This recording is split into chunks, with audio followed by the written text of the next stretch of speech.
ఉసిరికాయలు అయితే కోసేసామండి. సరే, 2 కిలోలు ఉంటాయి. ఊరగాయ అయితే పట్టేస్తాను.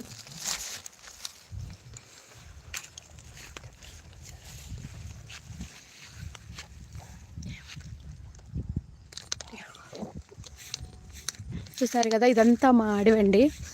మా చిన్నప్పుడైతే ఎక్కువ ఇక్కడికే పశువులు మేపుకోవడానికి అయితే వచ్చేవాళ్ళను. బర్రెలు అవి అడవిలో ఆకలిగా ఉన్నప్పుడు అడవిలో ఏది కూడా దొరకకుండా అయితే ఉండదు. ఏదో ఒకటి తినడానికైతే దొరికేది. అడవిలో అన్నీ కూడా ఉంటాయి. మేమైతే ఈరోజు ఉసిరికాయలకైతే వచ్చాయండి. ఇప్పుడిప్పుడే స్టార్ట్ అయిపోయాయి ఉసిరికాయలు అయితే. ఒక 2 కిలోలు అయితే కోసుకున్నాను ఊరగాయ పట్టేదానికి. ఇదండి మా ఊరి అడవి, చూస్తున్నారు కదా.